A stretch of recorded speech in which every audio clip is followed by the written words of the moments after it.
right, it's episode 8. Episode 8. We're live. We're now live. It's Valentine's Day. I got a little something special for my boy Eric here. Oh, you're going to bring a tear to my eye. Oh, look at this. Man flowers. Man flowers. Will you be my bike Valentine? Of course. Excellent. Forever and ever.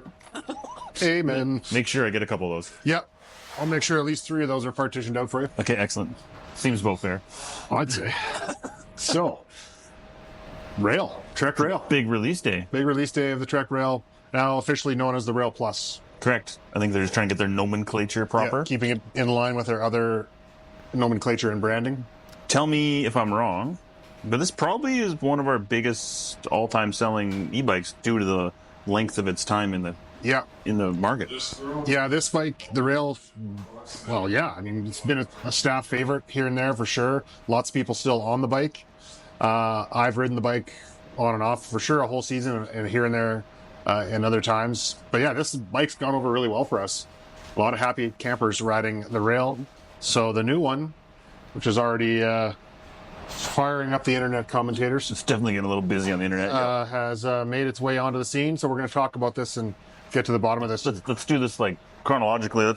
Our man Q here is going to give us a old one. So we got a Rail 97. This is the Gen 4 bike. This is a Rail 7. Sorry, Rail 7, pardon me. 7, yep. New one's a Rail 97 that we got. Yep. Aluminum. The cool thing with all rails is the batteries come off. Yep. This one, you got to use a key. New one, no key. New one is no key, although option 2 have a key if you feel the need for extra security. What was your favorite thing about riding a rail? I think for me, my favorite thing about this bike was that it was just a super easy bike to deal with. Like in our times now of some bikes leaning into the progressive geometry really far and other bikes maybe not keeping pace, I felt like they had hit a pretty nice spot as far as the fit of the bike. You can do a bit of everything with it. Bit of everything bike, yeah. As with a lot of these modern 150, 160-ish bikes, it's pretty sneaky at going above and beyond its weight class, as it were. I think the biggest thing with this bike, why it went hard for us, is that it was a Bosch motored bike too. Yeah, we had a lot of different motored bikes from different companies and such, and this was kind of like the go-to Bosch bike. The Bosch thing has certainly been a draw for sure. Yeah, and rode well. It rode really well. Removable battery was a big deal. A lot of people were into that, but I think a lot of the riders that came in wanting Bosch and the removable battery, once they got out on the bike, they were like, "Wow, like I'm triply happy now." So I shopped with all my to-do list, but also when it gets on the trail, it can deliver the goods. It's fun. Should we do a swap there? Let's wheel this one out. Thank you, and Van. Now we'll wheel in the new one. I think Vanna's retiring. Vanna's done? I think she quit the game. What? Yeah, or was getting close. Man. But talk about a shift. Anyhow. All right. So, new Rail 97. Which I personally feel is a solid looking beast. I think it looks substantially better. There's been a bit of chatter about the looks. I could pretend to be the internet and say, man, this is gross. Yeah, the internet was aflame. The Pink Bike article was definitely not friendly. I think one of the things we should touch on was the commentary around the down tube size. I'm not 100% sure where this sort of vitriol has arisen from in general on e-bikes, but if you have a full power e-bike, with a 600 or larger battery, like this is what your life is about. This is effectively the down tube size you're going to get. Yeah. And this one's barely changed, a couple mils. Profiles, depending where you look at it, actually smaller in my view. And the battery sits closer to the bottom bracket now. Which is way better, Yeah, lower weight, more central. You're still able to put the extender on there, so if you want to go forever. Yep, range extend. Yep. So here's the 8 mil battery release. So the battery still drops out of the bike so cool. Easily. Yeah.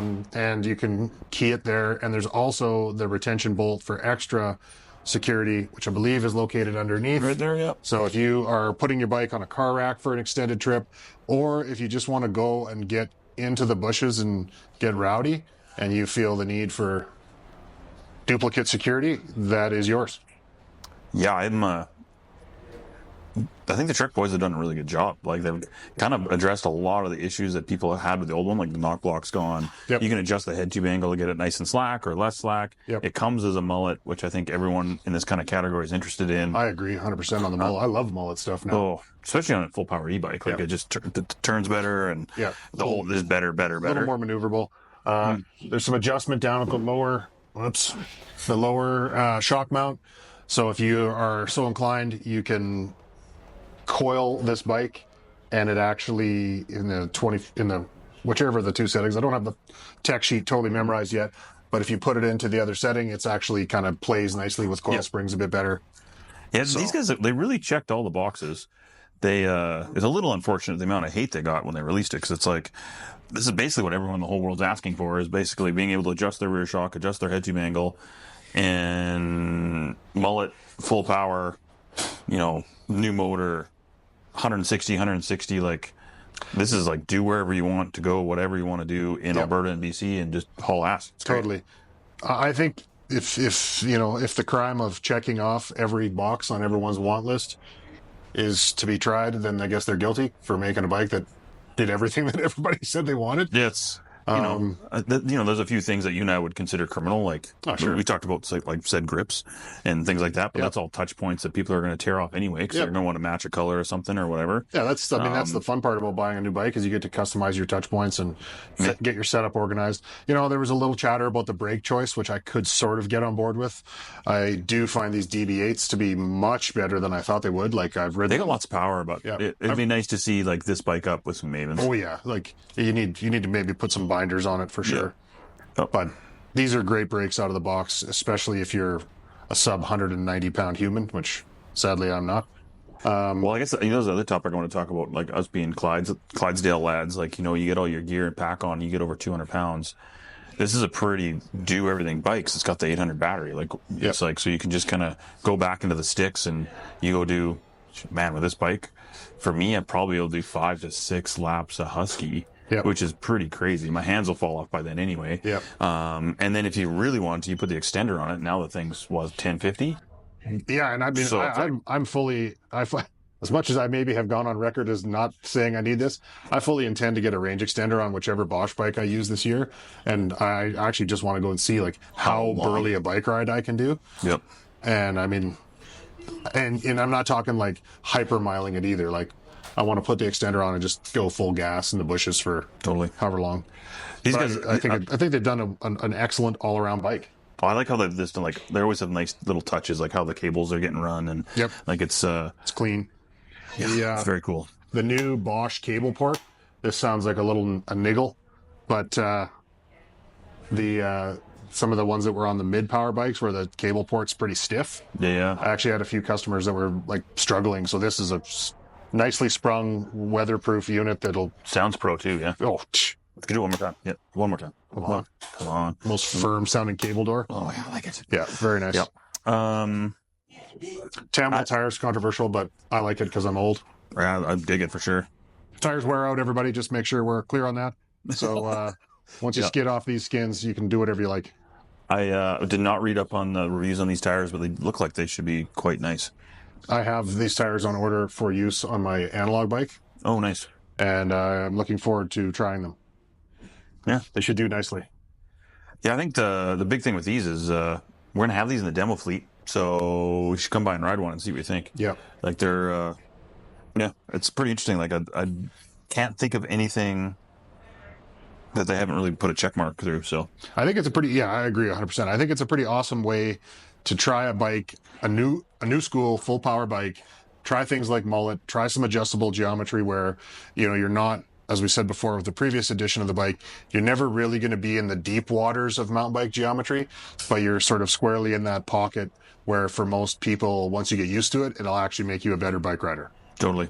So, and also notice this bike in camera is an XL, so it is long. Like this bike is an extra bike. Large, so it's a large human bike. Yeah. I'm looking forward to trying it. Yeah, I think it's gonna be cool. I like the old one, and I'm probably gonna like this one even more. Yeah, I don't think there's gonna be any complaints. What do you got to sign off with? Well, I don't know. Let me see here. It's Valentine's Day, so we should say something romantic. Like, I love bikes. Bikes are great. Sweet. Okay, that was excellent. We'll censor that out later. It seems kind of weird. It did seem odd. But no, I think in sign off, it's an exciting bike that maybe has been on people's radar for a bit. Like we had some people waiting for it. So pretty stoked to actually have the new one and get it on the floor and get people out on it. Yeah, I think the pricing's like realistic to like where the bike industry is going to be at. Yep. If you're looking for unrealistic pricing, we do have some of the old rails left that are silly cheap. Yep. So if you're not worried about head tube angle adjustment and a few other separate things, there are still some deals to be had. But that stuff I think will be vaporized here by spring. So. Yeah, I was going to say once it gets a little bit toasty out and the winter gods show us mercy, those bad boys will be out of here. Yeah. Oh, that was the last thing I was going to talk about. The lovely February 14th in Calgary, Alberta. The battery removal thing is nice because if you got a garage that's not heated, you can pull that battery inside. Yeah, that's which is a nice touch. Yeah, being able to drop the battery out and keep it temperature stable is, I know in some areas it's not a big deal, but in our area it's actually kind of an important feature. So tip of the hat on that one. The door to the store is frozen closed today, so yeah, it's a thing. Yeah. Please come and shop, but use the other door. Yes, please. Right now. Happy Valentine's Day. Yeah, you too. All right. Toodaloo.